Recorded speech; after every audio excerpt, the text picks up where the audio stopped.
you? Yes. Could I speak to the drug dealer of the house, please? I beg your pardon? It's a beautiful day, and we're out killing drug dealers. Are there any in the house? You're listening to League Podcast, the League versus Last Action Hero. I'm Matt Dursin. Happy 2026, everybody. And I'm John Hunt. Unhappy 2026, everybody. All right. That's Thanks for having me on, Clay Ferno, the fart here. You're a flatulent man. He was a good man. A flatulent man. Welcome. It's a new year for us, and it doesn't have to be happy. You're right. It's not very happy. So it's a pretty new year. So far, yeah. But I know he doesn't want to talk about this, which is why I'm going to bring it up.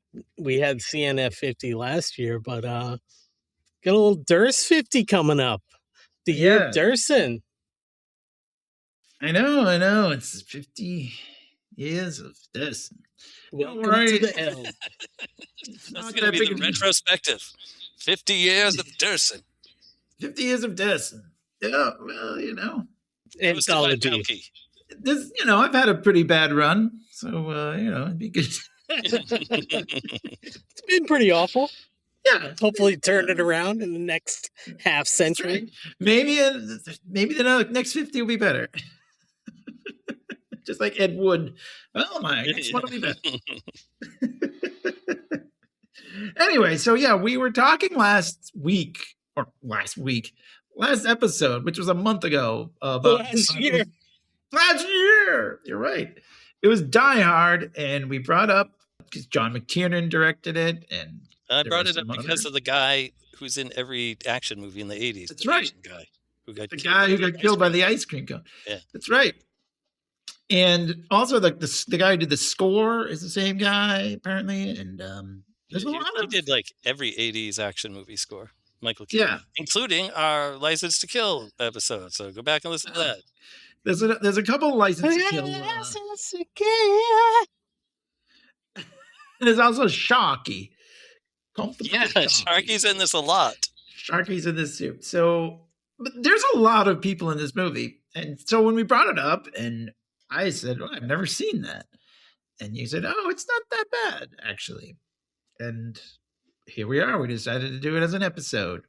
Yeah, so, I mean, 1993 me thought it wasn't that bad. I hadn't seen it since. So I was like, it really spoke to my sensibilities back then, which was jokes that no one else gets, but I only think are funny.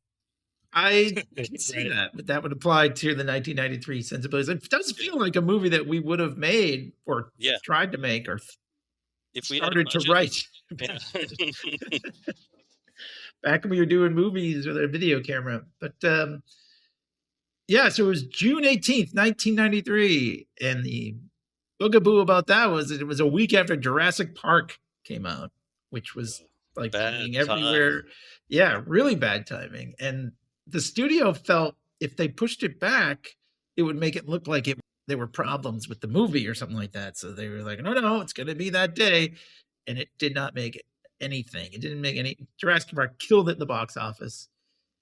It did gross 137 million eventually, but a budget of 85 million. So, Yeah, that's what's going to happen when you go up against Jurassic Park. Yeah. Back then. I don't know about now. You might have a chance. Yeah, just Jurassic World 25 or whatever. Like, they keep making those things. That last one with, what's her name? Scarlett Johansson. Not good. Rebirth, I guess. I haven't watched any of them since. I mean, it was so dumb. I don't know / I won't know.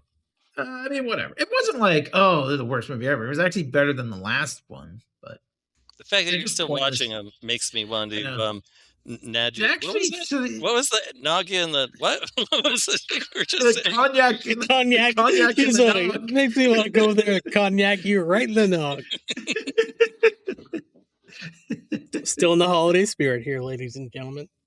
So there was a thing when the movie flopped that Arnold Schwarzenegger kind of considered this sort of like the beginning of the end of his action career, which is funny because he's seemingly he did like making 50 more movies I after that. know. There were still action. But I mean, yeah, it's crazy that like if he saw it that, why did he make all those shitty movies? Like, Why did he make Eraser? apparently Eraser was a couple years later, I think. He made maybe it was that next year. It might have been more. Who knows? The next year was True Lies, no way which to actually did pretty well. Yeah, that was a big one. And then he did Junior. I feel like that might have been the beginning of the end of his career. The one where he had a kid. He should have really just to skip the whole like comedy kind of thing. Well, yeah, and then go back and listen to our Batman and Robin episode because that was 1997. Yeah, I want to make I would like to make an amend to my Batman and Robin. I was in I was on a lot of painkillers at the time, and I was in a goofy mood, and I gave that movie like a C or a C minus. It's an F movie, right? I mean, but I think we now grade it in two different ways on occasion. Like as a movie, it's an F, but as a watching experience, if you're in you're up for just ripping into a movie and laughing at it, yeah, it's definitely better that way. So I would give it. So take a lot of painkillers and watch Batman and Robin. Okay, okay, we'll go back and amend all of our previous. Yeah, everything that I said about anything, I'm just going to bring it up. I'm going to bring it up in this episode. But anyway, so yeah, even Schwarzenegger kind of thought like, I made the movie that flopped. It wasn't his first flop, like since like Red Heat, Conan or something. Well, I don't know. What did Red Heat? Red Heat didn't do that well. Well, that was Jim Belushi's fault. Yeah, he's in this movie too. That's why it tanked. So, but anyway, it's kind of funny. He said I read a quote where he's like, he's glad that streaming has kind of been kinder to it than at the time, because the movie was also ripped by the critics. Yeah, I remember everyone hated it, and I was sort of like, maybe I'm wrong about this. So apparently what happened was they had like test screenings, and the studio was like, we're getting this out right now. And they wanted to edit it some more. And they were like, nope, this is it. So no time for editing. And so Zach, do you guys know about the two cool marketing things they did for this movie? That big inflatable. I know that was going to do that one second. The first one is they have that big inflatable Schwarzenegger. They pumped that thing up like giant inflatable arm man Schwarzenegger at Con. It's like, yeah, I know. And then they paid NASA to put the logo on a rocket, and then like rockets now, even like some of them, they explode or something. But this one didn't like do its mission. Like it didn't have it like broke or something, so they could use it. Oh no! Oh man! How ironic! Paid off. Yeah, Schwarzenegger also did 40 television interviews and 54 print interviews in 24 hours, which is a personal record just to promote this movie. That's a lot. Well, what a waste of a day that ended up being. And of course, like Burger King and whatever, like a ride, all that stuff. Well, look, how could you go wrong? It was Schwarzenegger at the height of his fame, and it was John McTiernan. Right? It should have been a hit, but you should have pushed it off by another 3 weeks. I would say that when I first heard about this movie, I was like, dude, that looks awesome. And then I went and saw it and liked it at the time. Like I said, I haven't seen it since then, but I was really excited for this movie. Don't know why. I just was. I mean, I was a big Arny fan in the late 80s, but I guess by the time this came out, I had kind of cooled, but because I never saw it. Too cool. You had like you had like a trench coat on, like the cat cop, smoking a cigarette. Hey, I'm too cool for this. But whatever. I remember the song. The song was pretty big. That AC/DC song. I started singing it when it came on. I was like, "This song's really goofy, but I love it." But just because it was big. Yeah, it's Brian Johnson, AC/DC. Like all those songs are great. Had Alice in Chains and some decent bands. Yeah, I think I said Tesla. I think I said something to Mrs. Elder. I was like, I'm pretty sure this song is littered with like 90s grunge bands, in the soundtrack. Mm. Yeah, there was little cusp of grunge. Cuspy? I would say 93. Yeah. I mean, what time? Total cuspy. Didn't Kurt Cobain die in 94? Oh, 94. Four. Oh, okay. Yeah. I'm sorry. Who cares? Like, But Creature's pretty anyway, short-lived. yeah, seriously. But I did a little looking. So Zach Penn is given story credit, and he's been around a long time. So he was 23 when this movie Sheesh. came out, which is crazy. But obviously, this is Shane Black did a rewrite of the script. A bunch of other people got like sort of uncredited rewrites, including Carrie Fisher. Apparently, did a pass on the script. Yeah. Believe that. How about that? A lot of people worked on this movie, and I watched after you had sent us our homework. I watched that. I don't know if it was the same one, but I watched a Shane Black interview, and he was like, "Just it was a mess, and everybody touched it, and like there was so many versions of the movie, and like I think you could probably remake it now or whatever." But like I thought that he was even being a little unnecessarily like negative about the movie because I still had a good time watching. All right, well, let's get into it. We'll get to our homework at the end here, maybe. But so it starts off with sort of a typical action movie thing. There's like cops all around outside, and Sharky, Frank McRae, is there, and he says, "Hell of a way to spend Christmas," which I suppose is like a Die Hard reference, right? I mean, because because Die or Hard just is a a Shane Christmas Black. movie. Yeah, Shane Black because all of Shane Black's movies take place at Christmas. So anyway, there's a lot of shooting. This guy drops off the roof. He says, "Let the children go." And like, he's running on the cars and everything. And it's Jack Slater. Down. And of course, Sharky's like, "No, you can't go in." And like everybody's trying to stop him. Tina Turner makes her cameo as the mayor. It's like, so many like quick cameos in this movie. I was like, oh my God, wow, yeah. As the mayor or something? Yeah, she's the mayor telling him like, you gotta, you gotta stop. You can't just do whatever you want, Slater. And there's a cop that's trying to stop him, and Arnold or Slater or whatever, he kicks him in the balls and he says, "You want to be a farmer? Here's an acre." He cognacs him in the nog. We should send that cognac him in the nog joke to Shane Black in case he wants to incorporate it in his next movie. Yeah, I think he probably definitely would like that. Yeah. So like, there's a whole thing. $50 a piece. It's all we want. Oh yeah, he can spare it. We're giving him a lot of publicity here in 2 podcasts that we've done. Yeah.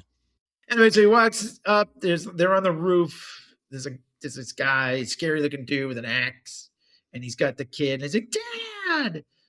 So he's like, "Drop it," and he drops like a bunch of guns. Like, he's got like 1,000,000 guns, and then he's got a grenade, and he drops the grenade or whatever. And the kid picks it up, but it's a farce. It's actually a knife, and the kid stabs the guy with the knife that looks like a grenade.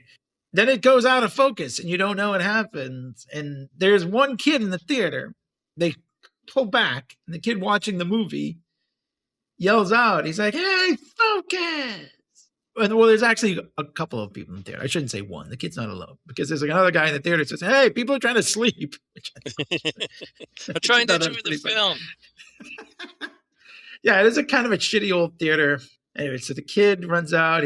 He goes to tell the projectionist, who is Robert Prosky, who has been in everything. If you watched a movie in the 80s or 90s, I guess, you've seen this guy. I know. I definitely was like, "It's that guy." And I didn't even look him up. I was just like, that guy. He was I remember from Mrs. Doubtfire, weirdly enough, where he was like the guy. It's more 90s. Yeah. And he was like Robin Williams kept like changing back and forth.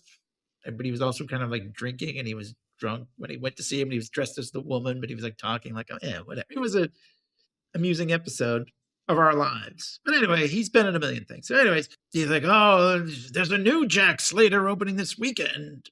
But apparently this theater is going down the shitter, but he's which is weird. You'd be opening a movie and closing the theater. I know. Which ironically, it says it outside. It says that there's a Lowe's theater will take its place. Ironically, I saw this at a Lowe's theater at the time. Very good. Thank you for coming, Lowe's.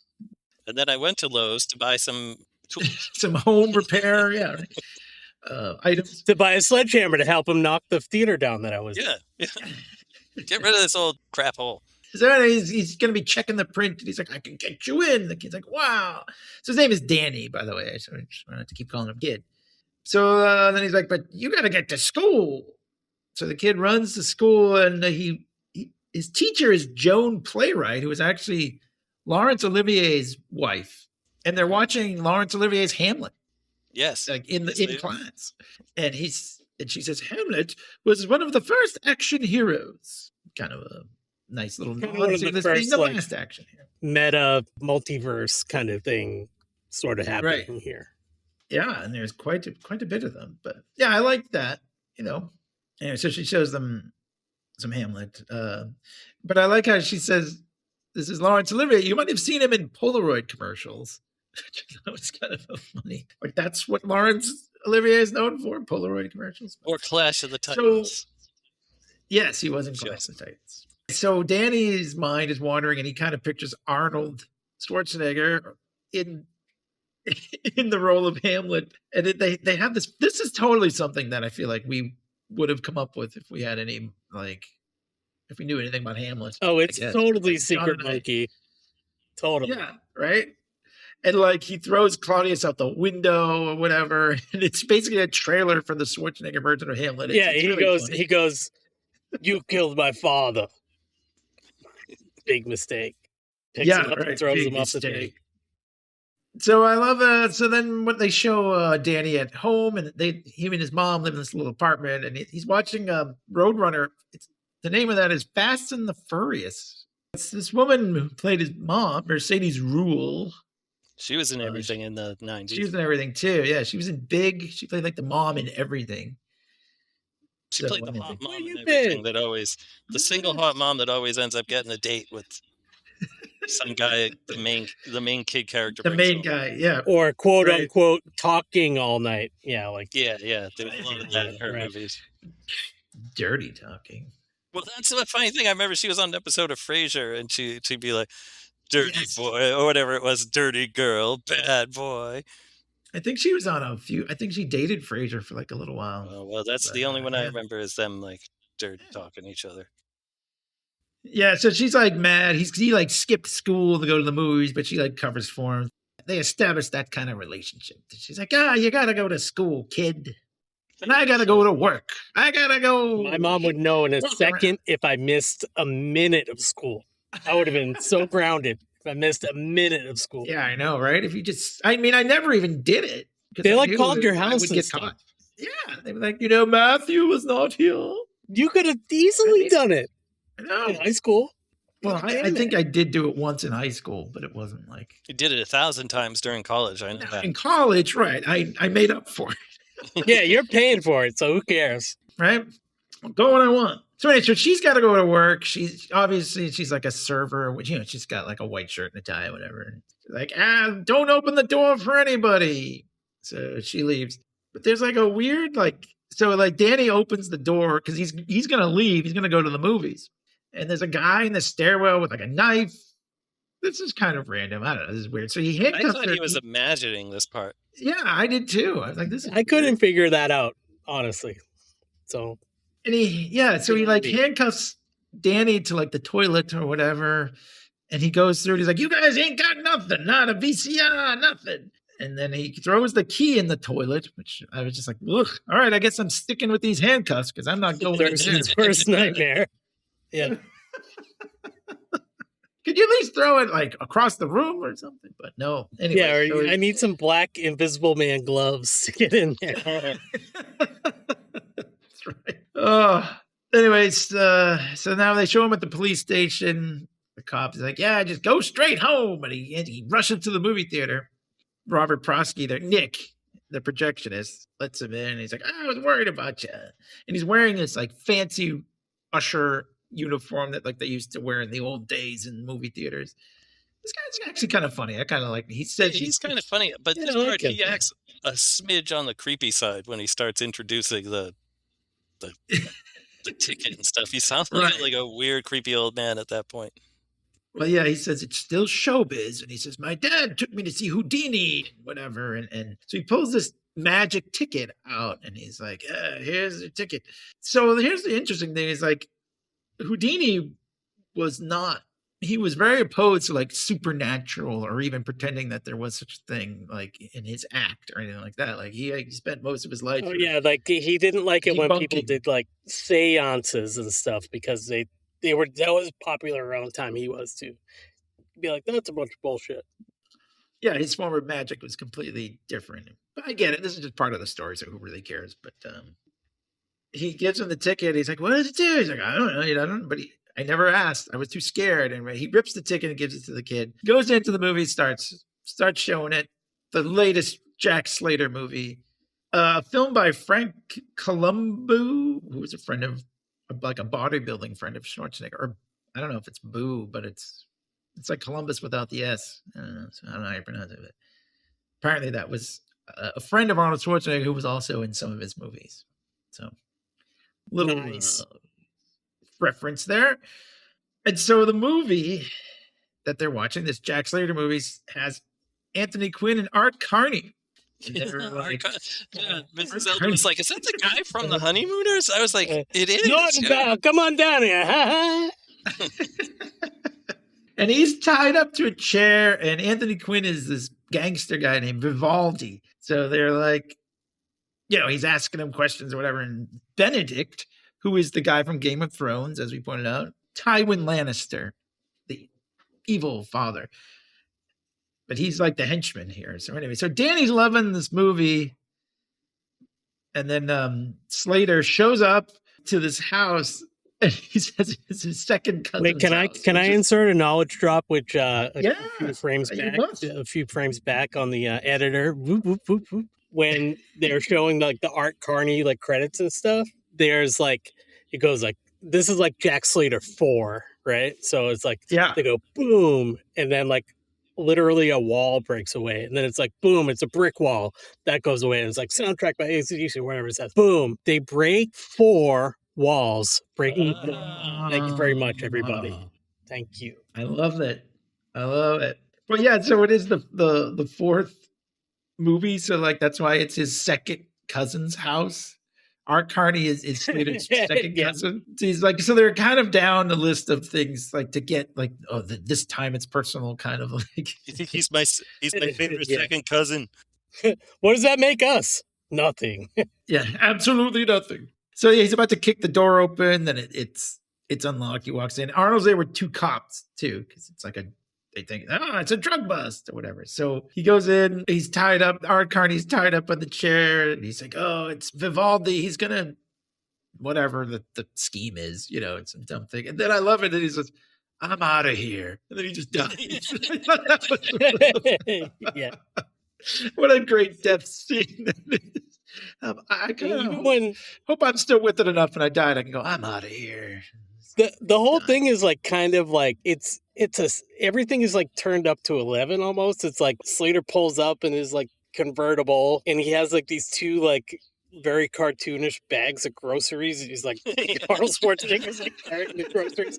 Then he's like, "Wait a minute, I'm going to kick the door down." And then he goes, "I'll just try." Nobody tried to just open the door, so he just opens the door. It's everything. Just there's something. It's not completely obvious, but everything is a little bit off. And I saw that like in the making of the movie, it's like everything in movie world is sunny, bright in California, and everything in the real world like a little grim and gritty, like a Scorsese film. Oh yeah, it's true. Like all the people, they even mention it later. We'll get there, but it's like all the women are hot, like and whatever. And all exactly. vinyl. No, they're all working at a video store, like the hottest people I know in the world ever did. That's right. You guys. That's right. That's Yeah, I was like, that doesn't seem that far from reality. Great looking people working at a video store. Whatever those girls are wearing in the video store too is pretty ridiculous. It was awesome. They look like professional wrestlers or something. It's all vinyl pants and shit. So anyways, there's these like cards with numbers like taped to his chest. It's like a countdown. I liked this actually. I thought this was kind of clever. And then when he gets to one, Arnold's like, and then the place blows up. He's totally fine, of course, but the cops that are with him were like, they're in the tree, like out front of the house, like they get blown into the tree. And of course, the guy says he was 2 days from retirement. And then Danny go like, "Oh, he's fine. Minor scrapes. The 2 cops are dead." Yeah. Like from his seat in the movie theater. Yeah. But it's kind of like obviously Shane Black also wrote the Lethal Weapon movies, and that was always Danny Glover's like, he was going to retire or whatever. But I mean, that's like a lot of action movies too. It's not just, Shane Black ones, but I wonder if we repitched that joke to Shane Black if he would give us any money. $50 each. A piece. So then there's like an old pickup comes driving around the corner, and these guys, they all have guns, and Slater jumped in his car, the AC/DC song blaring. And the guys, I love it. They also have Acme Dynamite. Everything in this movie is Acme, actually, which is another fun, like they were watching Roadrunner and Wile E. Coyote. They have Acme, everything. So it's great. Nice and cartoonish. So the chase is going on, and meanwhile, Danny's the ticket stub, the magic ticket stub in his pocket starts to glow. They throw a stick of dynamite at Slater. He shoots it out of the air, and it goes through the screen, lands in the theater, and he like dumps his popcorn thing on it, I guess. Looks like. And Danny runs, and the thing blows, and he gets sort of blown right into the back of Slater's car in the movie. He is now in the movie. There you go. And this is a fun chase scene, and this is and he's like trying to explain it to him. He's like, "What are you doing here?" Like, I'm a kid. I was watching a movie. Like, Tina Turner was there in the movie. I don't know. He doesn't know what's going on. He's shooting at the guys like behind him. They're like chasing him, and he's not steering the car. And he's like, "How do you steer with no hands?" And he says, "You have to practice a lot." And I kind of, it's so that later when he's driving the car too, like he's so reckless that like it's very like Keystone Cops almost. He's just driving down the street, but he's like taking up 2 lanes, and like every car behind him like crashes. It's like just way in the background. It's just so funny. So this is the scene we were talking about where the guy gets killed by the ice cream cone. It's like the guy with the dynamite like lands in the ice cream truck. The dynamite blows up and a cone flies on, hits the guy in the back of the head, and he just dies. And he says, "Iced that guy." Yay. To cone a phrase. I mean, that literally could have been in Batman and Robin. Like, It could have been. Just taken that line. Which makes me remember, as a movie, it's a terrible movie. But as a watching experience, when you're on a lot of painkillers, it's kind of fun. Good time. So what you're saying is we need to go back. Yeah, let's go back and watch it again. Watch How do they along. make the roar again? What's that? How do they make the roar? Do you know how they made the Godzilla roar? I think Clay knows about that. I can't remember deny knowing about it. All right. I claim back my time, Senator. So anyways, they're screeching around. Yeah, and Arnold puts music in a mini disc player. Do you remember that? I didn't have one, but I don't remember that. That must have been I remember. Yeah, I think I was in college and I had like kind of the like access to Ultimate Dursin stuff. I could like check out a mini disc player if I wanted to record something digitally or something, but I never had it. And then like my rich or sound studio friends that did sound or were in bands, they like had them. So like, yeah, I recorded it on the mini disc, man. 4-track mini disc. Cool, I feel like they were kind of short-lived. Cool. That was analog to digital, actually. Yeah. Go back and listen to our analog to digital. So he drives off the thing. I don't know if this is the same sort of aqueduct from T2, but yeah, whatever. The one that actually recently had water in it. Oh, really? Oh, very good. Yeah.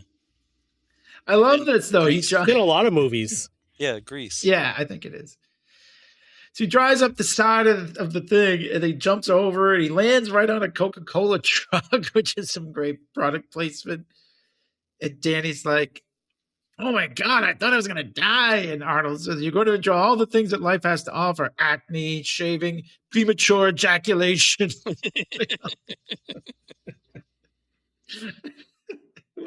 That's definitely a Shane Black line, or maybe a Carrie Fisher. But they show in the background, the bad guys try that jump, and they just go crashing and blow up. And then he does this weird, he backs into this tiny space, and then Tokyo drifts in reverse, like to get into the thing. And he says, "Does this suck weenie or what?" What a weird thing it is. Maybe they mixed up their lines. It should have been Danny's line. That sounds more like Is it because it's like rated PG-13 or something? Because later they can't say fuck. So anyway, so he's gonna play chicken with the bad guys. Yeah. So like this is, comes up later, but yeah, like this is like a call forward or whatever. So they play chicken. Of course, the bad guys swerve. Their car goes like flying and then just explodes when it crashes. And I don't know. It crashes into like I don't know what the hell, but there's all these women in I think it's like a lingerie. photo shoot, Yeah. shoot or something. It's essentially like a goof that, like, 80s action movies and 80s Right. movies in general always had, like, women in underwear or topless. Yeah. Just, they all It run made away, me think whatever. of also tape heads where it's like, teach me to read. Sign my butt. Teach me to read. Yeah. So then Slater, he's got a stick of the dynamite. He lights his cigar with it, and then he throws it in the dumpster because there's the bad guy. There's like a bad guy in there. He blows it. There's a bad guy in it who's like, his feet are sticking up, and he's wearing Converse All Stars, but they whited out the All Star part, so they didn't have to pay that shoe company or get money from them or whatever. Yeah. But yeah, then and there was in the whatever Jack Slade the first movie, like right at the beginning, when he tosses the guy off the roof, that's like one of the worst like dummy in a movie. I mean, it was probably like on purpose, you know what I mean? Well, yeah, I'm sure. Yeah, they go to the LAPD, and it's like this beautiful building.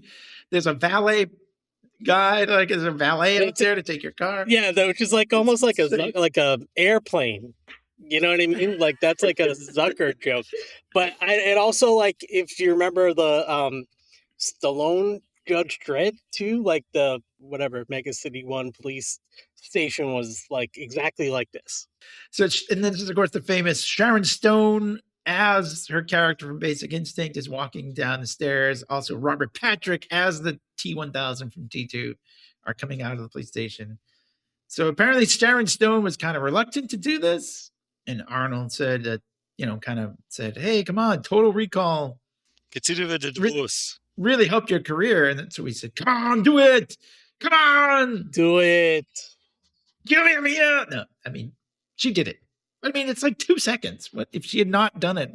Who would care? Yeah, and the cat cop, because there's like a dispatcher or whatever, like a sergeant, there's like, okay, yeah, he's like handing out assignments. Yeah. But they are all pretty funny. Like one of them's like, the rabbis with the German guy, Grossberg, you're with this guy, and then like I said, it reminded me of the opposites of Tracked Cat actually with Paul. Yes. But yes. Because I think all this time before last night, I thought that's who it was, but that's a character, a cop cat made up for this movie. That's Danny DeVito's voice. Danny DeVito's voice. Well, yeah. So you got the guy. Cat, you got a RoboCop. You got a police cop. You got a cat cop. Whatever.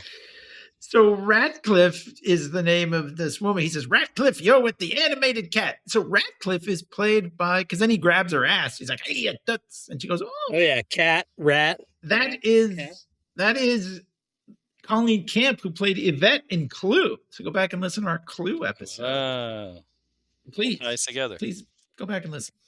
She's a hua. But to me, meanwhile, Danny, not Danny DeVito, Danny the kid, he's like trying to explain. He's like, look, this is a movie. Like, this isn't real life. Look, there's an animated cat over there. And Arnold says it's one of our best men. I think it's later, but it might as well just talk about it now. But they go, it's like another scene where he's doing the same thing, and it's like colorized or like digitized Humphrey Bogart. So it's like, those like, little things are kind of like fucking Roger Rabbit or whatever, Right. No, it totally is like a Roger Rabbit thing. So because Danny knows everything about all the Slater movies, and he keeps telling him all this stuff, like, they think he's like a spy. And he knows about like the second cousin and all that stuff. But then, so Sharky is there, and he's the police chief, actually. He spends the whole movie yelling, we should point out. He's always just like, blah, blah, blah, blah, blah. It's like Red Shirt Brian with all the yelling. Yeah, like turn in your badge, like all those like tropes, like turn in your badge now, and I can't believe how much damage you've caused the city, and like, yeah.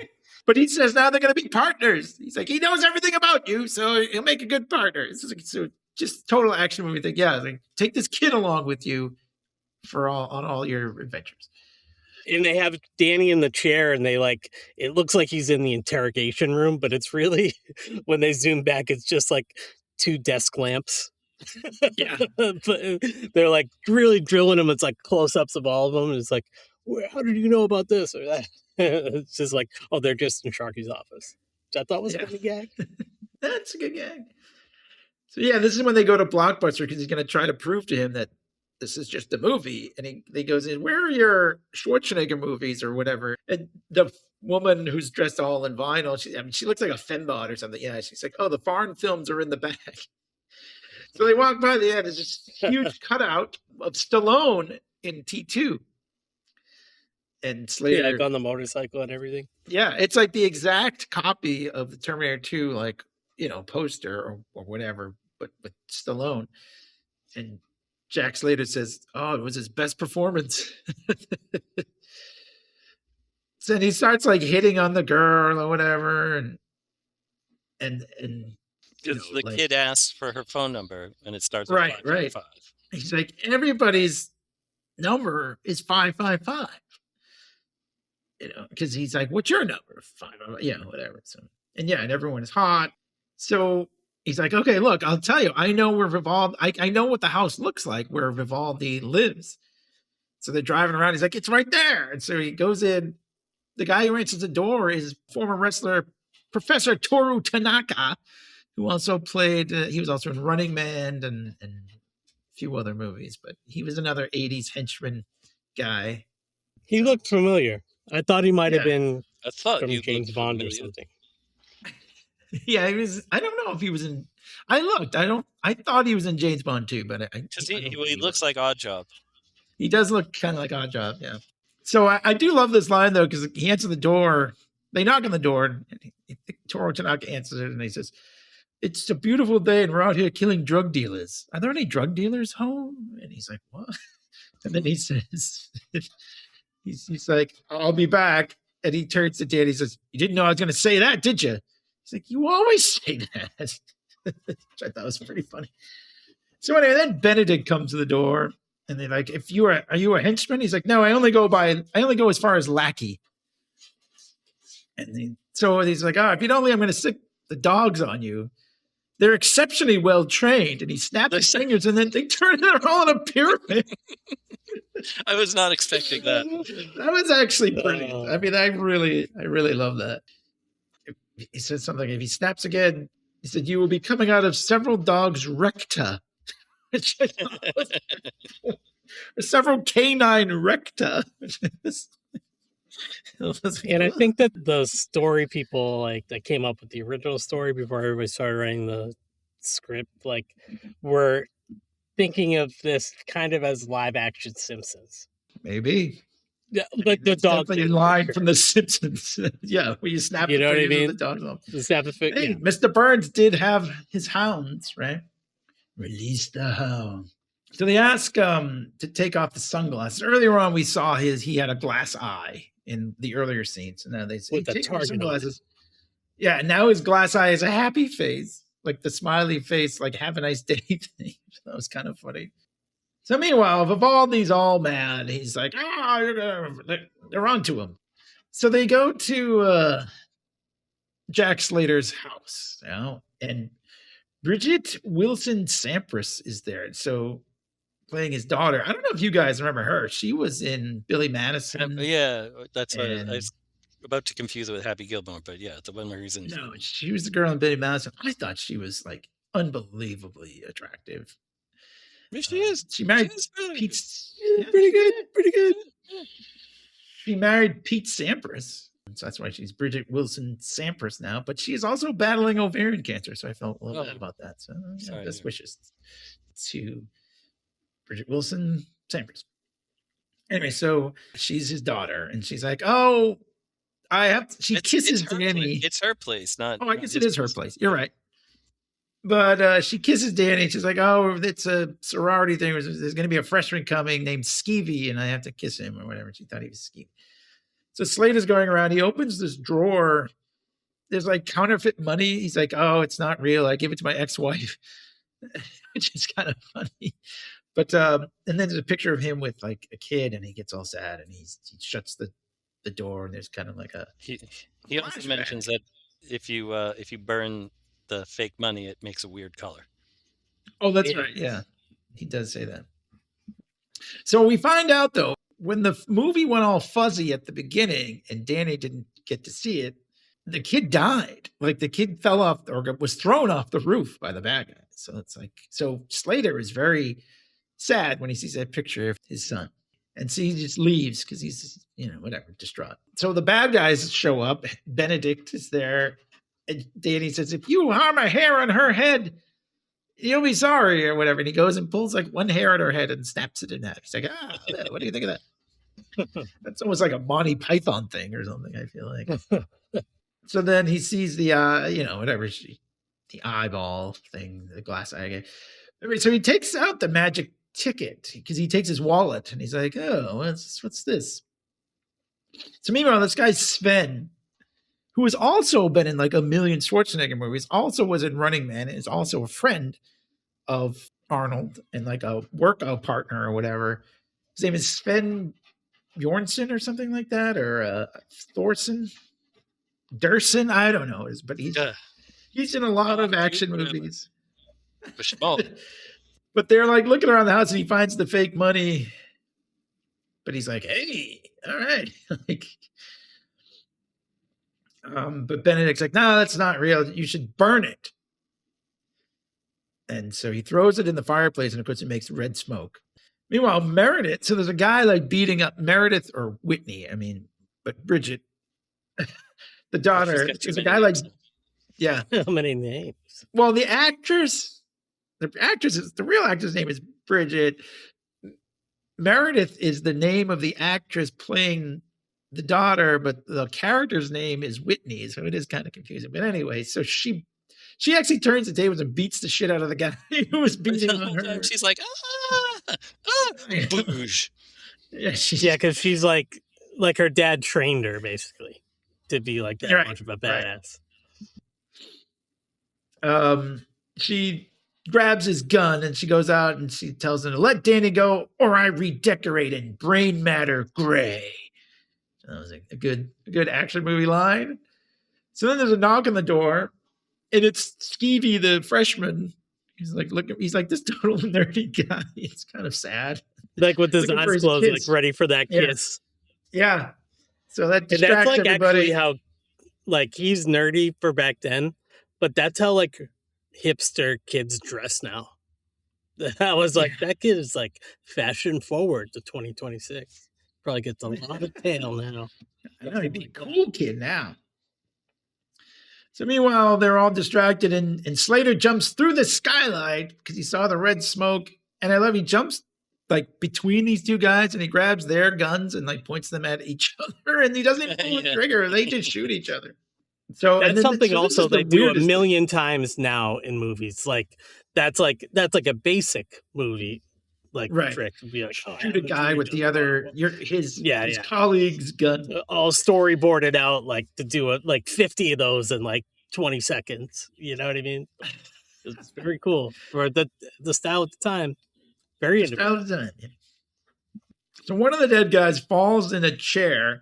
Slater dives behind him. One of the other guys is shooting at him. He pulls like a wire out of the lamp and uses it to like electrocute the dead guy. So like his arm is like ignite or whatever. He causes him to pull his arm lifts and he shoots his guy. The other henchman. It's the weirdest thing. I loved it. This is the stuff that, like, as I said, the 1993 me, this just really appealed to my sense of it. Like, I thought it was pure gold at the time. Me too, then and now. Yes, I still enjoy it now. I was glad to see that I was like still laughing at many of the same jokes. So yeah, Benedict is still sort of just sitting there. He's got like a knife. Danny like pulls the chair over. There's more fighting. And then this guy comes in, he shoots Slater right in the chest. But of course, he's got a bulletproof vest on and he just takes it off and says, don't leave home without it. So typical action movie stuff too. Meanwhile, Benedict escapes. Slater, he like jumps. It's one of those houses on the hills, like in LA, and he jumps off the cliff. He says, "I got to go catch the red eye," because his glass eye is red. So, anyways, Right. he's getting in the street. Benedict's car is driving at him, and Toru Tanaka is driving. He shoots like 1,000,000 bullets at his car. It just keeps going, whatever. So then Danny is like, "I gotta go," and he gets on this pink bike, which I don't know whose that would be, because like the daughter is obviously too old for that, right? I mean, she's like an adult. Maybe she volunteers with Big Brother, Big Sisters. All right, there you go. No prize. No prize. Thank you. You remember when we were kids, we would just leave our bikes on the lawn, man. Yeah, you remember when we were like 23, we'd leave our little tricycles on the lawn. So Danny decides, he's like, okay, this will work. I'm just going to play chicken with this car on a bike. And then he realizes, I'm the comedy sidekick. It's not going to work. So he swerves and he does, the bike does this like ET thing, basically. It drives over the, like by the moon or silhouette to the moon. Because, it has to be right. that kind of girl bike with the basket in the front. Otherwise, it wouldn't have, right. It wouldn't have worked. You're right. So meanwhile, Benedict, he goes home. He's got the ticket now. He still has the tickets, which is key. So he goes home, he takes his eye out. He's playing with the ticket, and then it glows. And like I kind of like because he's watching the Twilight Zone, and like the Twilight Zone theme goes on. Yeah, right when he like touches or looks at the ticket, and also he has a selection of eyes. He has so many eyes. He has many eyes, including the happy face. When he takes his eye out and he like buffs it and puts it on the thing, about to put another eye in, they don't like do anything with his regular eye. They just like film his regular eye. Yeah, like kept zooming in. Like he's like he pops it out, and there should be, because I have a friend with the glass. I told you guys this story before, but it's like it just like sucks in there. You know what I mean? Like it doesn't look like a regular eye if you take it out. But I just thought that was funny. I was like, they didn't bother to do anything with that. Not even a criticism, just an observation. Just an observation. I like it. So meanwhile, they're back. We're back at the house. The cops are questioning Skeevy, whatever. Meanwhile, Slater's there. He takes one of the dead guy's cigars as they're carrying him out, like on a stretcher. Like he's like takes the cigar out of like the body bag or whatever. Danny's still trying to prove it's a movie, and he says, "Here, say this word," and he doesn't say what it is. It's obviously fuck, because you can't. He's like, "Yeah, because you can't say it because it's PG-13." Because Slater just refuses to say it. He's just like, what do you want me to say that for? Skeevy's like, "Oh, I saw that guy with the missing eye running away," or whatever. And he's like, "What do you mean missing?"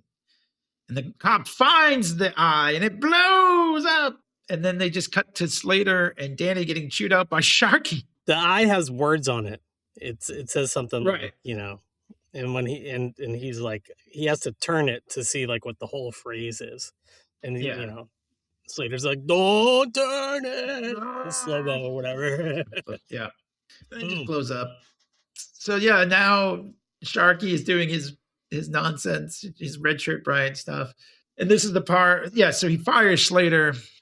"Give me your badge," kind of thing. Oh, and yeah, that's when he walks in and Sharky's like, they literally can't understand what he's saying. And he sings, and I like, if you listen to it, he's like, because I have my headphones on, so it's probably easier to hear me here. He was like, "Diary man, Frank." Like, why do you say that? And it's like it's like half gibberish, half English, half like weird. Like they probably just told him to improvise stuff and just thinking of stuff that popped in his mind. Like, so funny. And this was the digitization of Bogart part, like who gets in it. Yeah, that's right. Yeah. Yeah. So anyway, F. Murray, he was in it earlier. I guess I didn't mention it, but he's like, because his last name is Practice or something like that. Yeah. So he goes, F. Murray from the background goes, how do you get to Carnegie Hall? And Schwarzenegger goes, "Practice." And he turns around and then he's giving F. Murray the business. He's like, "Oh, you're still stuck in DC or whatever doing that job." And then he's like eating all those government donuts, and like F. Murray Abraham has like not an ounce of fat on him. Yeah, he's like, eating all those cup donuts. He's like, hey, and he's like, "I saved his life in Nam," which is like a great action movie trope as well. Yeah, totally. So anyway, he invites him. He says, "Oh, you should come to this funeral." The funeral is for a guy named Leo the Fart, which was a great name. And thank you, Clay, for referencing it in your introduction. Well, that was just my new nickname that I'm trying to carry through 2026. Oh, so it wasn't even a reference. You're just going to be using that anyway. Yeah, I like to call my own nicknames. T-Bone. Have you guys come up? Yeah, so you guys have to T-Bone! come up with something That's right. I'm not gonna like, so I just call myself Clay Ferno the Fart. Easy. Get the uncomfortableness out of the way. So they go to Slater's apartment. I love it. And he just shoots in the closet, and there's a guy falls out. He's like, "How did you know he was in there?" He's like, "No, there's always a guy in there." I mean, so Slater's kind of bummed out. He's been fired. He's got a shit apartment. You know, there's no there's like no furniture. It's right next to the highway. It's very depressing. Yeah, he's like, there's always a guy in there. Cost me a fortune in closet doors. Yeah. And he has like his same 3 shirts and 3 pairs of pants, and then like a rack of like all the same handgun. Like 10 of the same one. And he's sort of lamenting, his life. He's like, I have this daughter, and she's going to be like fixing guns at home on prom night. She's not going to go to her prom, whatever. And he's like, "Oh, I'll probably die soon." And Danny said, "You can't die till the grosses go down." So anyways, he said, "Look, I heard like a true Dursin. Yeah, right. I know the biz." So he's like, "I heard Vivaldi mentioned something about a funeral, and funeral was for Leo the Fart." So they're like, "Aha!" So they show them driving. So like Benedict was supposed to kill this guy Torelli, but he ended up killing Leo the Fart. And the whole thing is the plan is that they're going to stuff nerve gas in Leo the Fart's body, and when it releases, it's going to kill everyone at the funeral. It says Leo the Fart is going to pass gas one more time. So they go to the funeral. He tells Vivaldi's there, and he tells Benedict, he's like, "Hey, go there and pay your respects." So he goes over. He's wearing like a watch, which I'm pretty sure I had this watch back in the day. It was like a digital watch, I think it's actually a Timex, and he sets it, and that's like the timer for when the nerve gas thing is going to go off. Also, this funeral is on top of like a Hyatt. Hotel. It's outside. Like on the top of like a tall hotel or something. Yeah. So Danny and Slater show up. He's like, "Stay in the car," and whatever. And there's like a gun in the glove compartment, of course. There's actually tons of guns. He opens the glove compartment, they all come pouring out. Yeah. So then he sees F. Murray Abraham, and it turns out he's a traitor. And earlier on, when we saw, when I skipped all this, there was a funny joke, because when Danny saw F. Murray Abraham, he says, "He killed Mozart." So here, when he says, "I knew you killed Mozart," he says, "Mo who?" That's a reference to Amadeus, everybody, just so you know. One of my faves. So like Danny shows up, they handcuff them, and F. Murray Abraham handcuffs them together. And of course, because it's a bad guy in an action movie, he starts to explain the plan. Danny takes out a gun and whatever. It's a classic movie mistake. And then Vivaldi shows up, and he's got a golden gun. So the man with the golden gun. Ooh. The bad guys have the advantage again. He tells Benedict to get the car, and then he's like, "Yeah, you stay here. Make sure everything goes well," because he's just the lackey. So anyway, so F. Murray Abraham, he's about to shoot Danny and Slater, and then Whiskers the cat, voiced by Danny DeVito, he shoots him like in the back. You just hear the bullet, and you just see him fall down. And there's the animated cat standing there. So saves the day.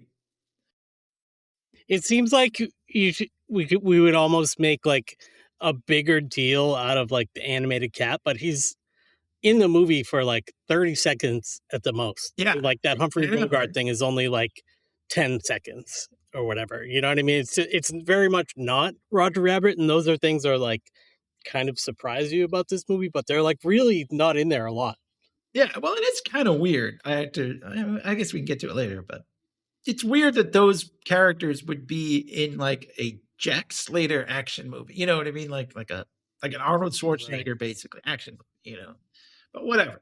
So he says, "Get in the crane. I want that crane on the roof in 2 minutes." And he's like, well, I don't know. I don't drive a crane or whatever. But Slater runs up. Is this the He goes scene to the funeral. that the guy from The Burbs is in? Because I was thinking about it. I think no, it's a little later. It's a little Okay. later. Yeah, it's at the movie theater. Yeah, because he keeps Later, showing up now in every movie we're doing. I know, it's weird. We'll have to do The Burbs. Oh, yeah. He goes up to the funeral. Slater, he goes up to the coffin. He says, this is the line. He says, he was a good man, a flatulent man. Then he's like, wait, he's not dead. And he like grabs him and he starts running. So there's only gangsters at this funeral, we should point out. So they all pull guns on him. So Danny gets the crane working and it like flies through, knocks a bunch of people over or whatever. And Slater throws the body over and it catches on the crane, the little hooky thing. That Slater starts running and everyone is shooting at him. There's like 50 guys there all shooting at him and they all miss. And he just jumps off the roof. And it's so fake. Like he lands, it looks amazingly fake, like really well done. Because the glass breaks before he hits it. Like he jumps on the elevator. Weird shot. It's perfect. And you did mention him jumping off of the house too, but that one is it's like this. It's like it's so extra. Yeah, it's like it's amazing. No way you could do that ever. You know, it's not even trying to fake it. So then, like, he shoots his way, just like in Die Hard, right? When he's hanging on the fire hose and he shoots his way in the building. Jack Slater shoots his way into the building. And there's a helicopter there and it's about to shoot at him. And then these gangsters come on the other side and he just dodges it or ducks out of the way and the helicopter shoots all the gangsters. It's just like, it's so dumb. And then Danny uses the crane to like knock the chopper out of the way or whatever. Slater shoots at it. But meanwhile, so he's like hanging on like the elevator railing and it breaks and he falls in total slow-mo. Danny swings the crane and he catches on. The dead guy is still hanging on the hook with all the nerve gas in it. Leo the fart. There's like 1 minute until the gas comes out and whatever. And they're over like a tar pit. He's trying to kick the body off. It's so weird. Like, why is there a tar pit there? And then they both fall in, and like Slater climbs out, and there's this big underwater like fart, and it's like there's like a bubble or whatever, and he says silent but deadly, and I was like, yeah, dead. Sorry, inside joke. Anyway, so then the daughter just shows up out of nowhere. She's got all this new clothes. Meanwhile, Slater just wipes the tar off like it's not. Like with a paper towel, but he's all clean. So they show Benedict. He's back at Vivaldi's house. He's testing the ticket, you know. Meanwhile, Vivaldi, this part, this is a great bad guy movie thing. He's got like a pool and there's like a bar like right on it or over it or whatever. So you can just like swim right up and take a drink. I'm like, oh, I gotta get me one of those. Be a bad guy. That's pretty cool. To be a bad guy. Oh, man. And he's like, so then Benedict, he pulls his gun on him. And he's like, all right, this is it. He's like, oh, what are you doing? You're pulling a 360? He's like, no, it's a 180, you idiot. If I was a 360, I'd go all the way back around. He's like, he looks confused. Yeah. And he just shoots him. So he's dead. Dead. And then as another good bad guy thing, he's talking to himself about like moving into parallel worlds and whatever. And then Toro Tanaka is still there and he's like, hey, you want me to vacuum now? And he says, no, but the pool could use some cleaning. So I thought that was pretty funny. Anyway, so That's a total secret monkey. Like it was like Solo One's laughing to himself maniacally, and he's like, were you talking to me or whatever it was? Yeah, right.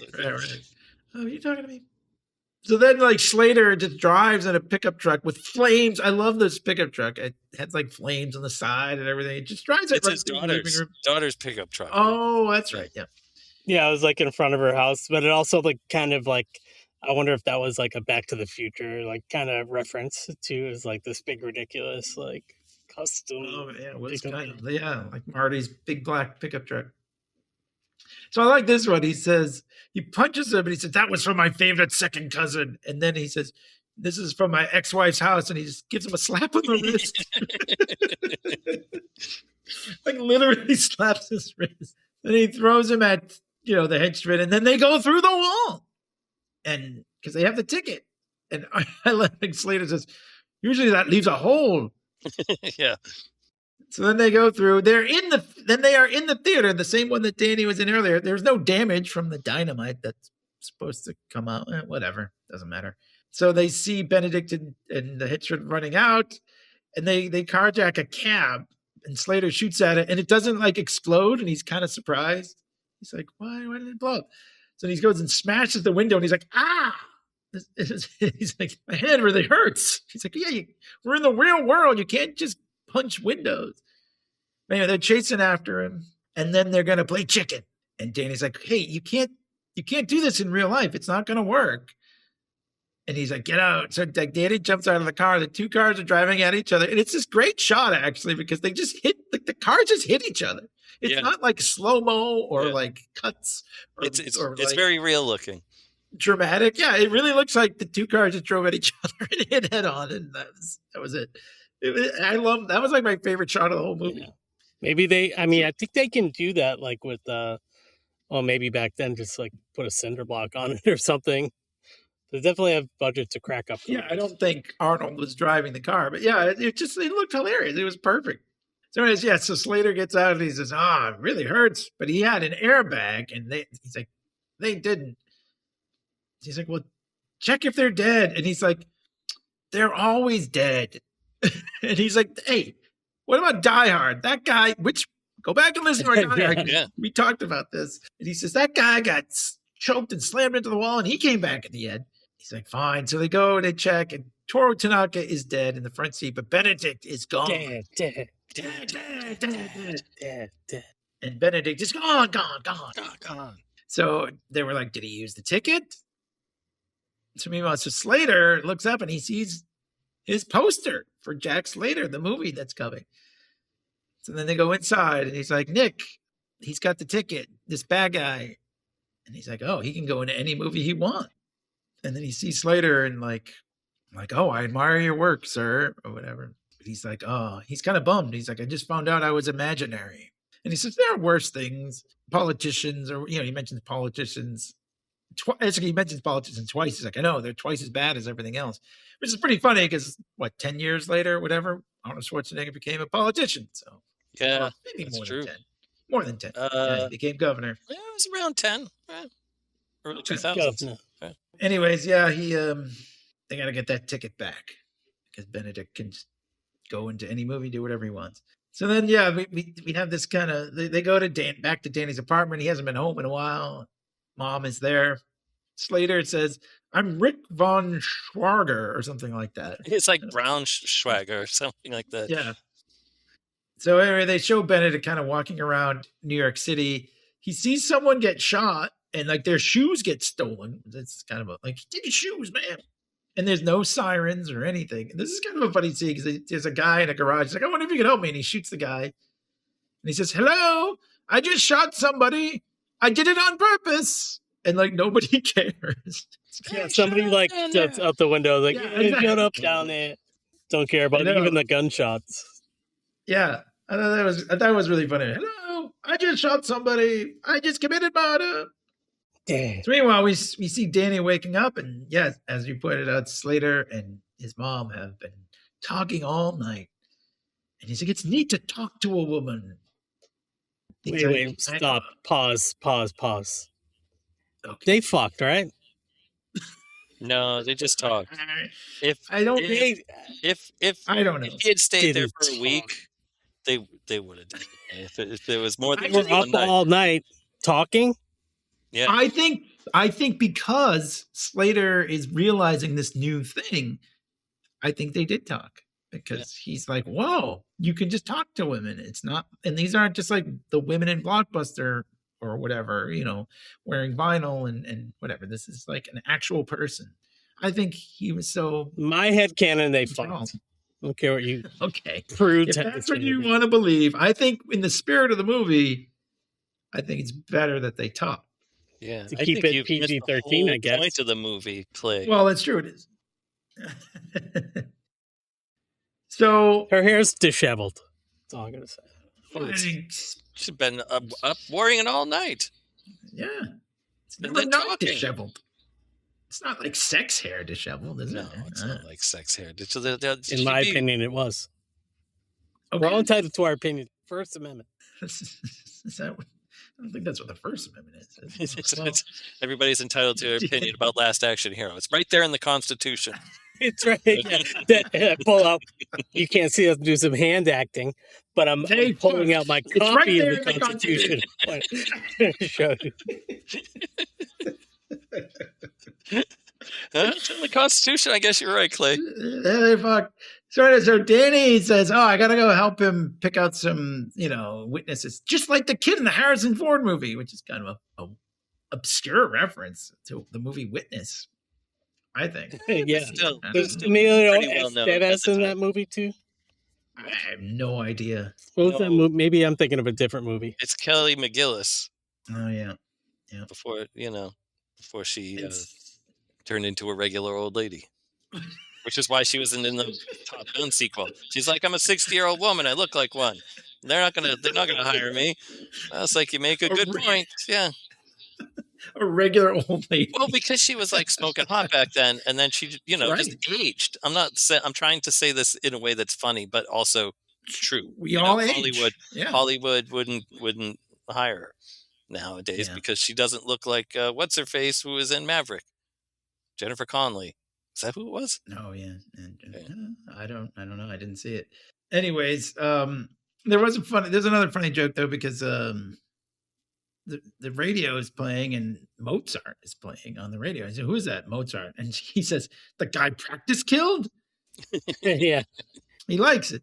He likes music. He likes like classical music because all he's ever heard is like AC/DC and whatever. So anyways, Benedict could use a ticket on any movie. So when he's going through different movies, he's like looking to see, and then he goes to see the guy from the beginning. His name is Ripper.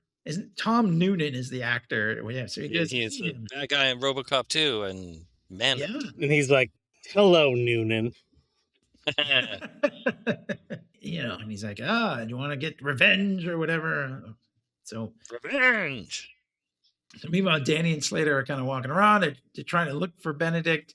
He's trying to explain the real world. He's like, here, you're just a guy, So anyway, they see him getting in a cab, and Slater tries to run across the roofs of the car like he did at the beginning to catch him, and he falls down because it's like raining, which is another thing that you pointed out. Yeah, it's super nice and sunny in Slater's world, the movie world, but in the real world, it's like rainy and shitty out.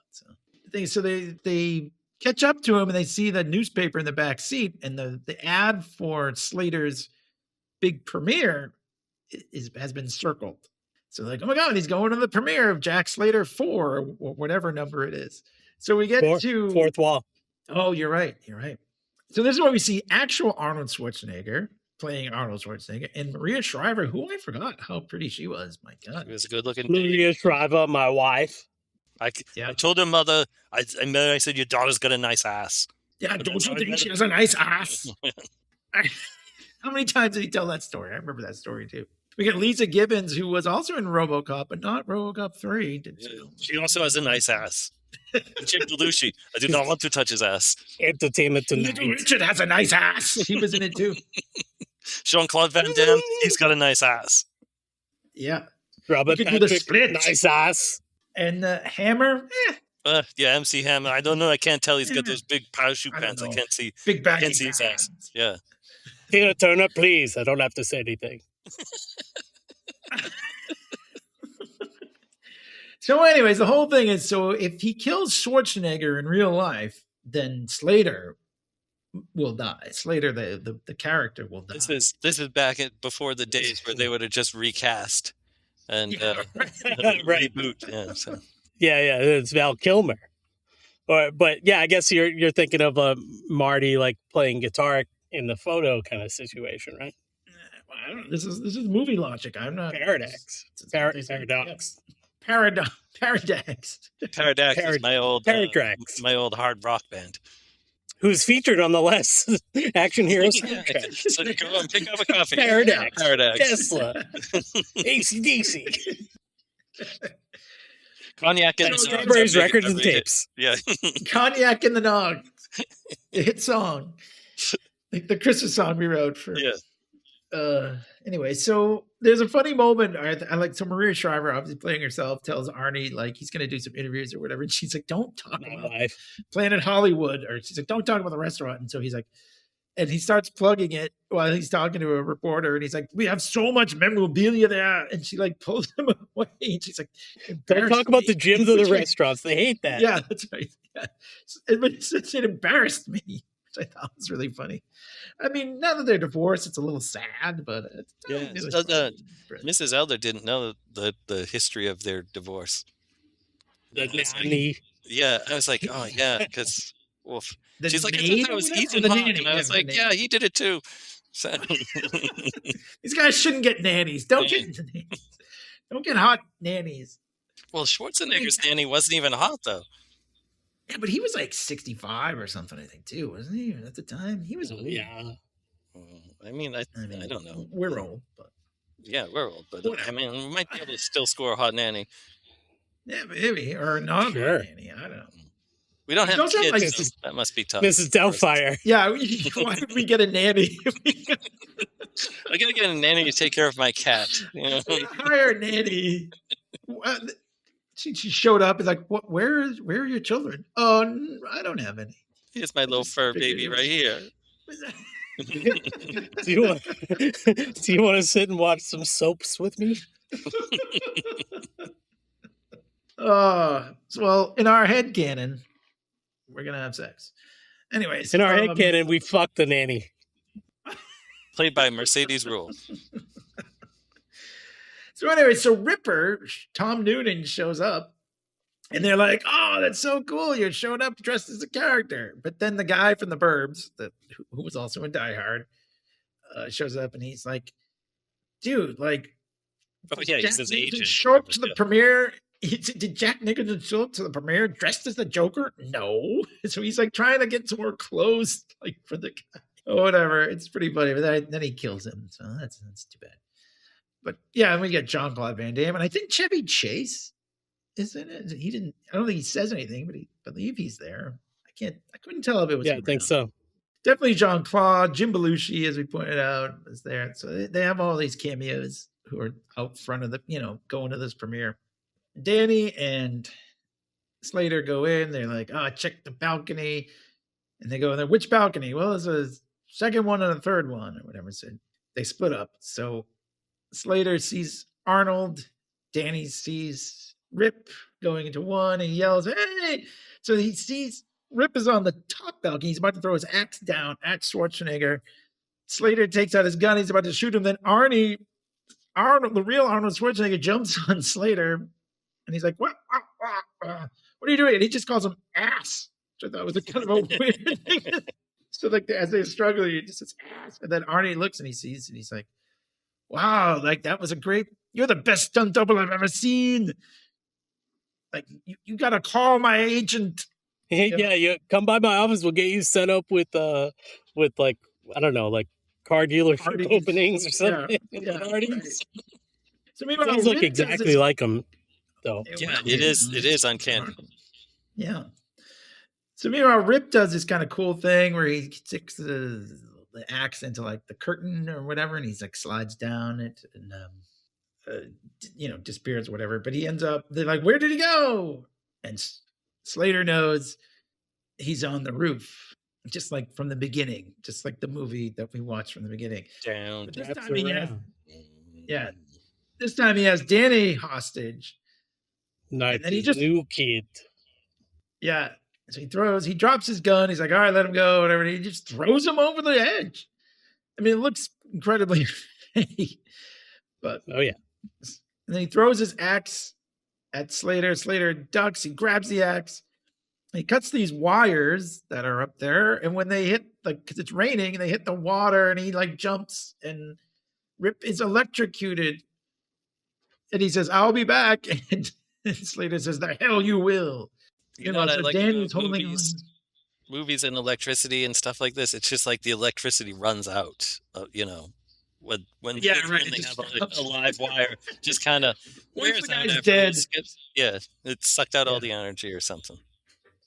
Yeah.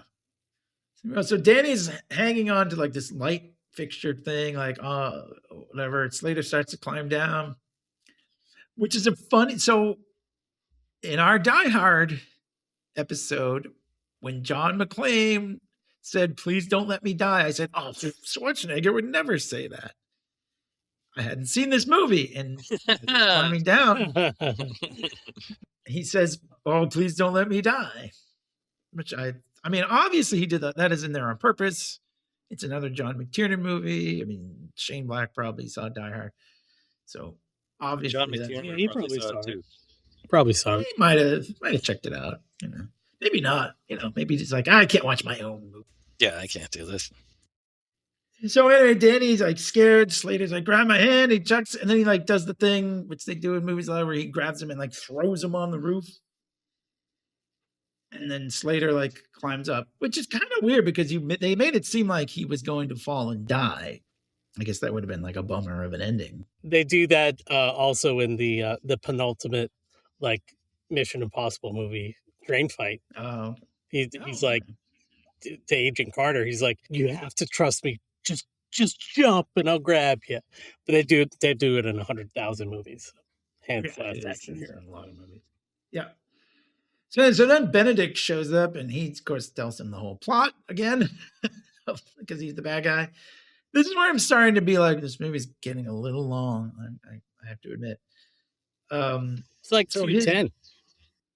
Yeah, I know.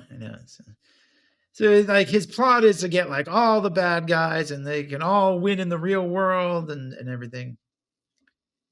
And then he's shooting at them or whatever. The bad guys can win. Or he shoots and it doesn't, it's like, you're out of bullets. And he's like, no, I just left one chamber empty. So he shoots Slater. And this time he doesn't have the bulletproof vest or whatever. Yeah, he left home without it. Jeez. Yeah, that's right. My God. The real world.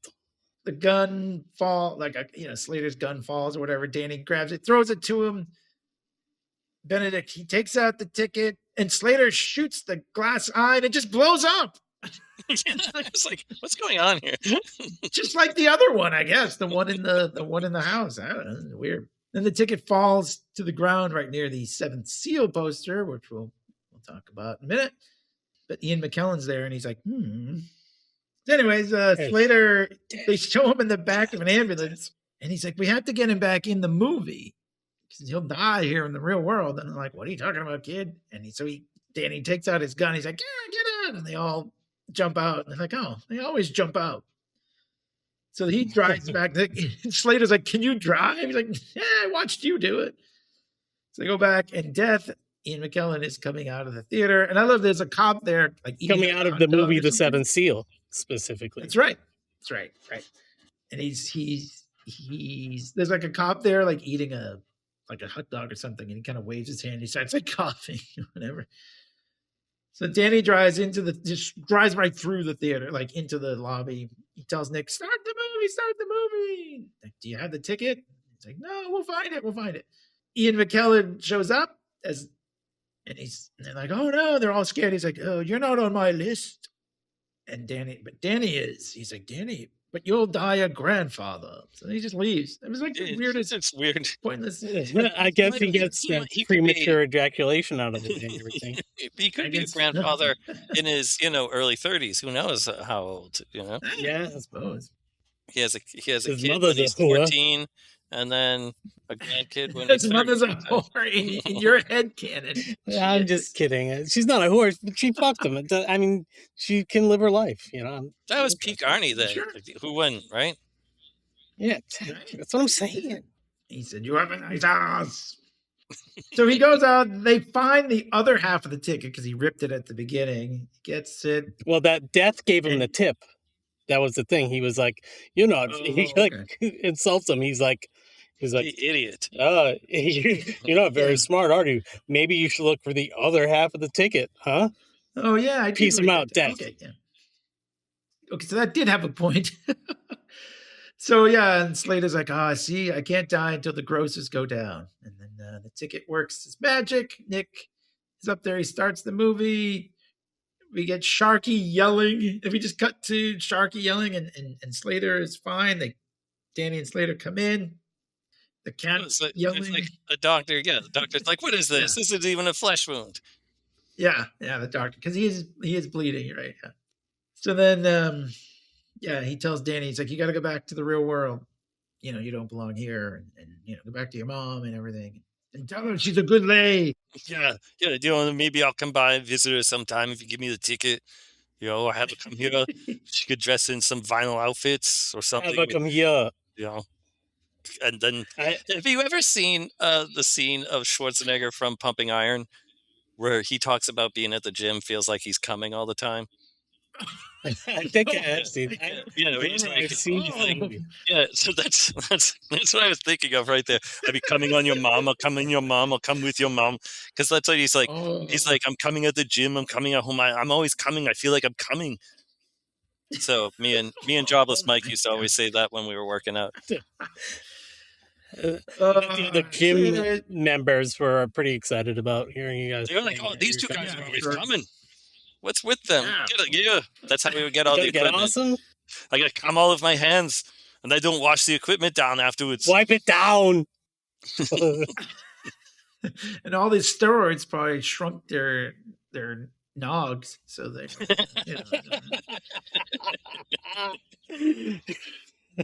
Before the nog comes out when they're coming. This is really not what I thought the PG-13 episode. You started it. You started it. I know. They fucked. Like, we fucked. Danny, we fucked. How does that make you feel? I'm not even real. You could call me Daddy. Oh, no.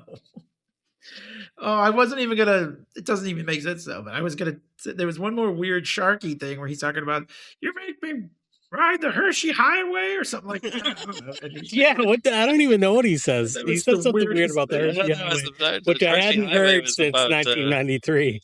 It's shitting your pants, but I mean, I thought it was about butt fucking. Yeah, I think so. Your mom, Danny. I butt fucked everything is on the fucking Hershey with Highway. you. It's obviously shitting your pants. But anyway, so he's like, he tells him to stop shouting, which I guess is. But was this like where he punches the glass too, right? And he's like, it works. It still works. Yeah. I thought that was rather. I like this. Yeah, all the every single window in that that police station is busted out, and that was like one that was like untouched. He was like, probably wasn't even real glass. So fake, this movie. Well, then we get our AC/DC, and we're out. Let's the end of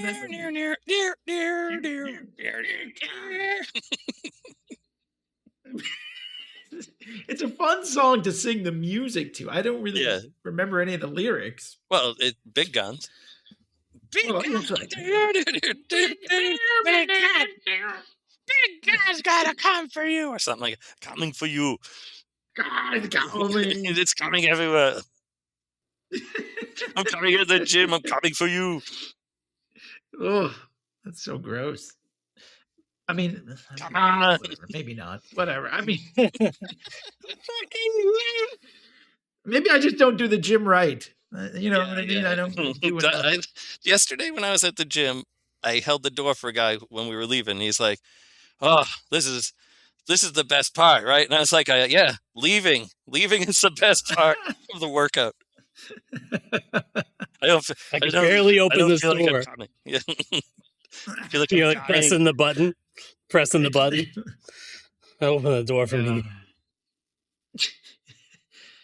Gyms are too crowded these days. They really are. The January people and everything. Oh well, give it a week. There's too many people around. Yeah, when am I supposed to come with all these people? All right.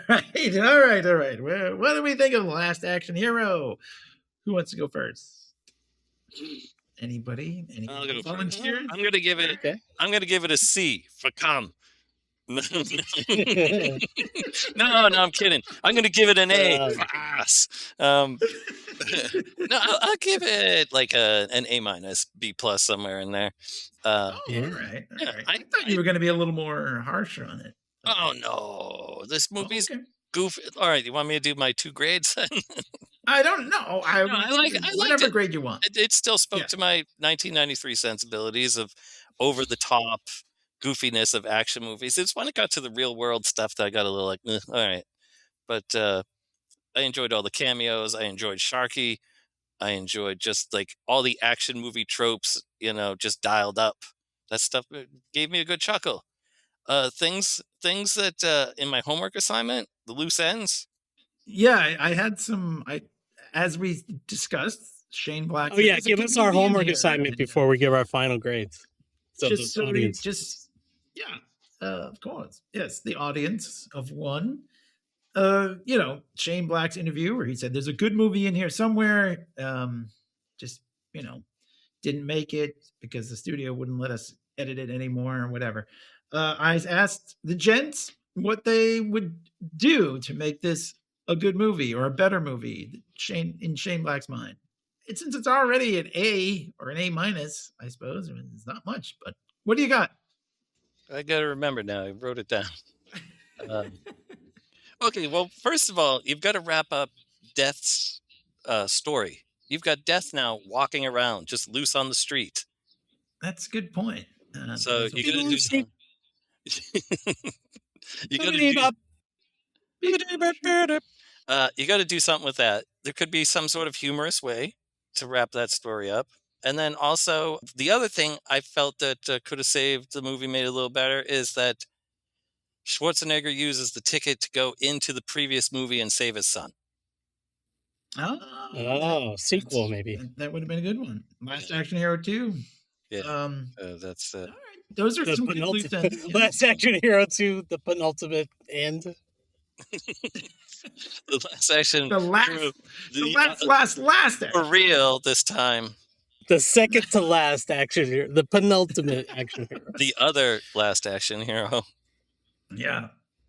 So whatever I said, A minus, B plus. I enjoyed it. Like Mrs. Elder also enjoyed it. It was a fun watch. It's just unfortunate its timing against Jurassic Park, and also people just didn't get the joke at the time.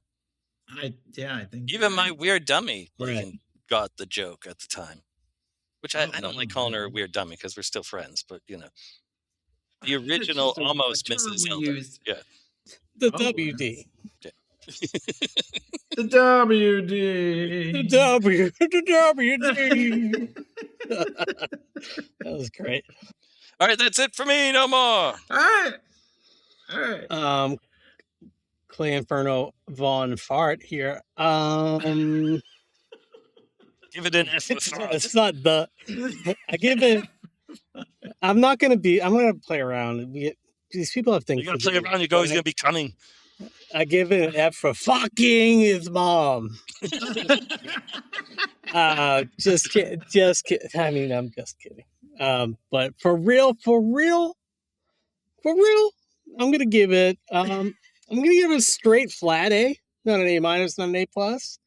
I really dug this movie when it came out, and I instantly put myself into 1993 Clay when I watch a movie, and pretty much don't care about this or that plot holes or anything. Giving it grades. I care about giving it grades. I just don't. Okay. When I'm watching the movie, I just don't care. I'm not like it. I'm not. I'm not thinking about this movie critically. I'm more thinking about it in the emotions that it gives me, which is the emotions of joy. I love this movie. I think it's funny. And as far as the homework assignment goes, I would say that, like I mentioned before about like the Roger Rabbit thing or like the meta thing, I'm glad that this movie exists how it is. But were you to reboot it or something, like you could definitely make the differences between the real world and the movie world like way ratcheted up, like Ready Player One would do now. You know what I mean? Like if it was more like Ready Player One, that's what I would do if like you were to do like Shane Black on the interview I saw him on was like, you could do it now. Maybe The Rock plays him or whatever, and like they would definitely do a lot more like CGI and in jokes. It would be like almost too much if they rebooted this movie. That's how I feel. I think No restraint anymore. But the I don't mind that the Roger Rabbit stuff is in there. I almost wish there was a little more of it, or it was integrated a little better, or there was more contrast between the worlds. That's all I would do. But I'm pretty happy with the movie as it is. All right. Thank you for your time. Clay Inferno Von Park. Thanks for having me. I feel a little bad, but actually, I don't feel. I'm gonna give this a B+, actually, and I think it was. I don't feel bad about that grade. That's a good grade. No, that's a really good grade for me. Usually, I don't usually give out a lot of A's, so I try to keep my A's. I try to reserve those for the ones that are really, really deserving. But this is a really fun movie. I actually wish I had seen it in 1993. I think I really would have enjoyed it then. Now I kind of have this weird thing looking joy. I feel like looking back on and thinking about like you have no nostalgia for it. No, I know you're right, and maybe all I can think about it because I was a Schwarzenegger fan, but maybe if he had made more movies like this, he wouldn't have become kind of such a joke. Like you know what I mean? Like in my mind, I'm not saying anybody. I don't know what people think of him really, but like this was kind of. I mean, a few years after this, he did Jingle All the Way, did Batman Forever, like we said, Eraser. Whatever, just a bunch of crappy movies, like it's just forgettable films. Yes, if he had done more tongue-in-cheek, like, "Hey, I'm Arnold Schwarzenegger. Look at me," like making fun of myself, kind of. Yeah, people would have respected him a little more. Could easily have been a franchise, like we were saying, maybe kind of if it took off. Right. I don't know. No, I think be like his thing.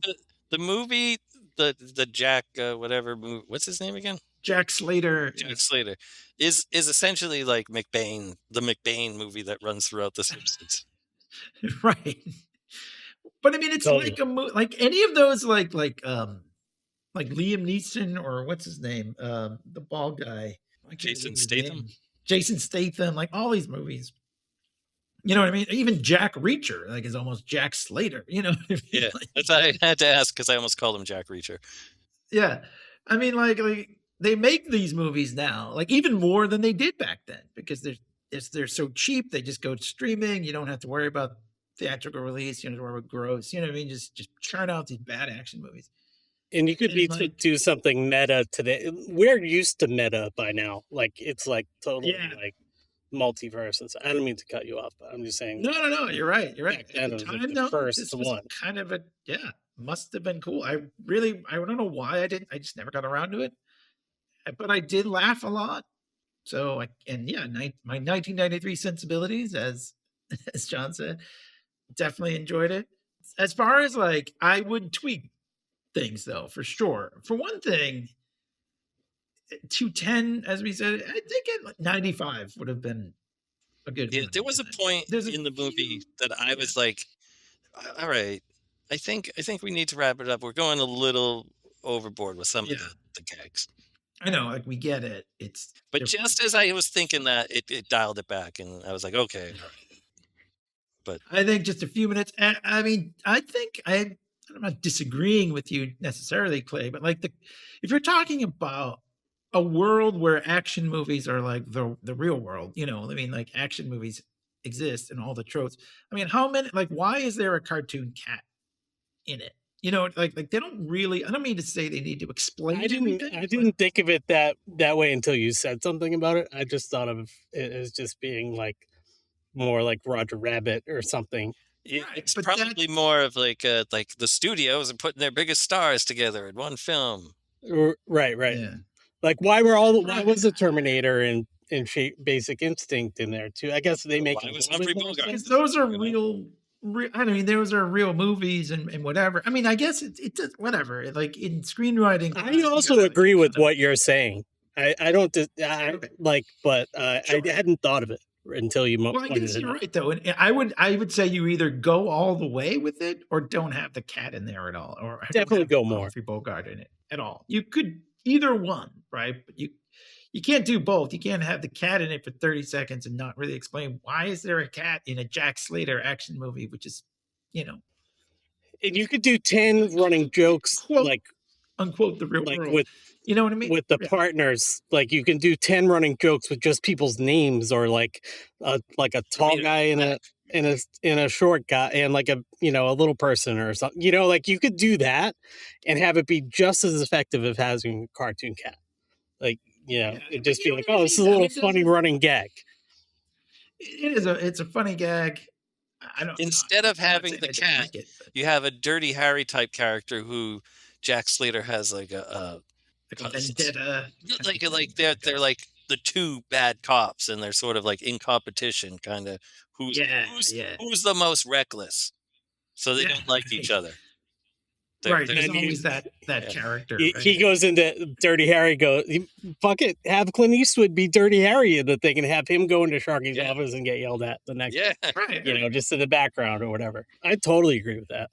Yeah, but how many action movies have a talking animated cat in them, other than Roger Rabbit, which isn't even really an action movie? Just Paula Abdul's Opposite Attract famous action movie. Whatever. It doesn't, but like I said, I think it could have been a little tighter if you cut a few minutes out, and that would be maybe the part I would cut.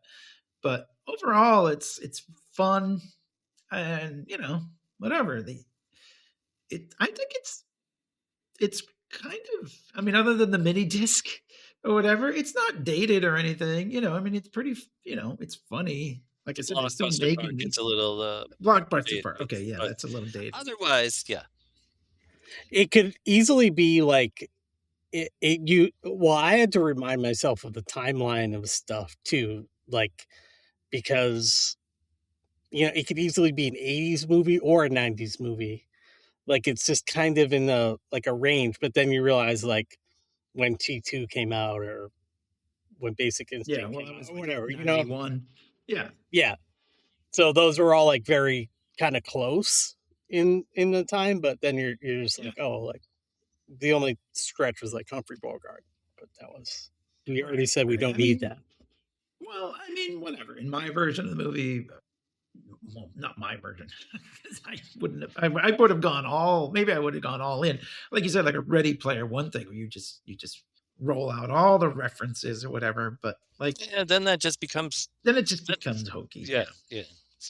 I think there was something to be said for like when the guy realizes he's not real. You know what I mean? When he's like, I'm just imaginary. He's like, how would you think if you were just created by somebody? Like, I don't know if that was sort of like almost a reference to Schwarzenegger himself in general, because he's just like a caricature. But I don't know. Whatever it was, there was maybe some more meat on the bone there, and then they kind of just went right back into the movie. I guess, talking to the mom and stuff helped him out. I guess we're supposed to believe, even though in your mind they didn't just talk. But they fought. But they did stuff. But what you're saying too is like when it came out in 1993. And he's like a fake, like, he's not real, Arnold but he's Schwarzenegger, the action star. He's not like right. But Slater can die in the real world, like that. Nothing like that had ever happened, and now like you turn on a CW show and that happens. You know what I mean? Like now we're like so used to something like that. But you're right. There was like weight to those, like him being like, oh, he could die out here. Yeah, I thought that was a cool bit. I mean, they I guess they focused on it enough. I don't know. Do you remember like when Kindergarten Cop? Do you remember when that came out? Like, and people were like, "Oh, he's doing a comedy? What?" Like, people were kind of like shocked or whatever. But I think if he had done more movies like Twins, yeah, Twins was another one. I mean, I'm not saying he had great comic timing or anything like that, but I think it would have shown a little more range. But he doesn't. It's almost like he doesn't need to. Even like Kindergarten Cop, like he doesn't need to, because a lot of people love that movie, right? Oh, I know. I think, like, because he's such a caricature of himself and doesn't speak like English without an accent. I'll just put it that way. Like, he doesn't need to have like great timing, just like him being him is kind of enough. But it's kind of like what I don't know. I've been thinking about some of these other, I've been wrestlers turned actors and stuff like that, whereas they kind of all play for a while. They're all playing like the big bad cop guy or whatever. And that's what Schwarzenegger did for years. And he did it well and he made a lot of money.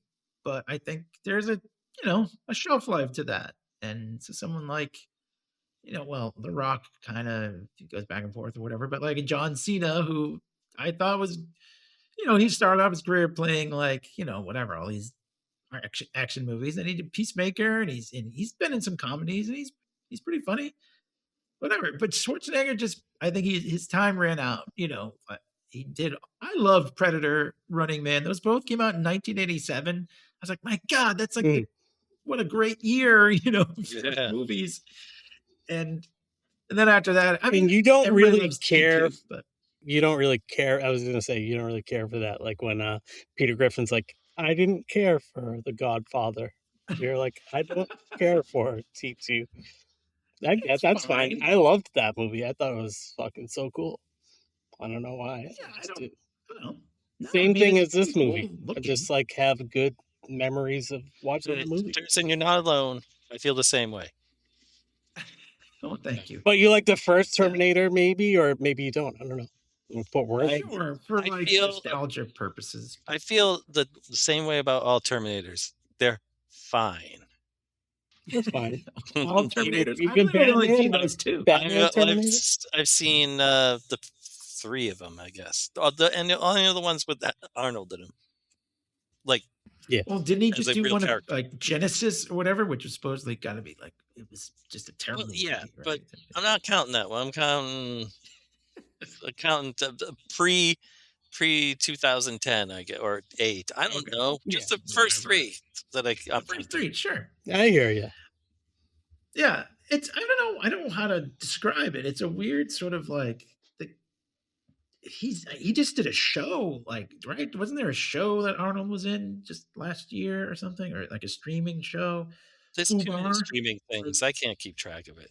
Yeah. And he's in the Expendables too, which is like such slop. But I thought the first one was funny. Yeah, he's playing him. He's playing the last action hero. All those guys are in those movies, right? I mean, that's just like I said, this is a kind of a joke of a movie. But I don't know. Like when I think about where he went after this, maybe he should have tried to do more stuff. Like, I guess True Lies was like a comedy. That was also a big hit. So I mean, he didn't go downhill immediately. So, but I also didn't really like True Lies.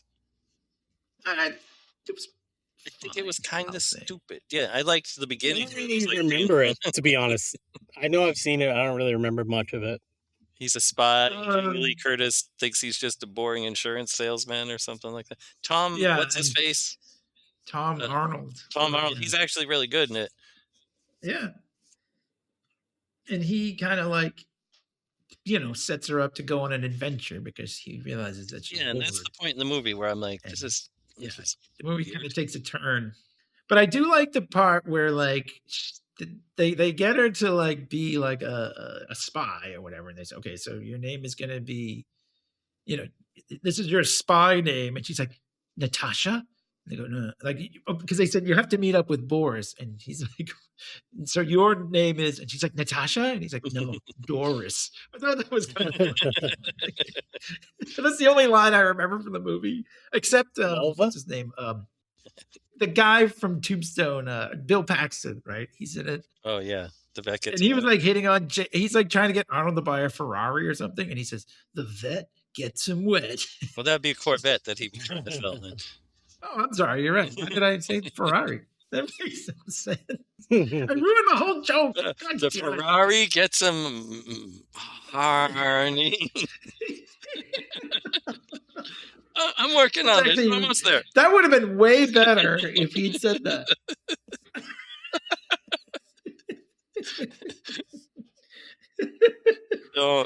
Maybe you were thinking it was like a veterinarian or an honorable member of our armed service. The vet gets him wet. The Ferrari gets her Arny.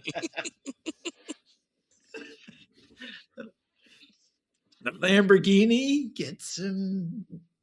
Forget it. I can't get it. Yeah, That's bikini. it. In a I blew bikini, it. yeah. You gotta get horny. Oh, right there. You gotta get horny him with in the it, baby. He Gets fucked him him in up. the bikini bottoms. Oh wait, it doesn't rhyme. Oh. Anyways, Whoa, man. Arnie did Too fine. far. Let's not. I'm not going to lament too He much.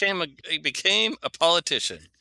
He became a governor. He screwed his. And how many of those movies do you think he just did to get paid? I mean, he's a working actor. Like, what's he gonna do? Live wage How his many whole life? gazillion dollars do you need? How many Right. Humvees or whatever they are do you need? How many cigars? Right now, he's are you like, gonna buy?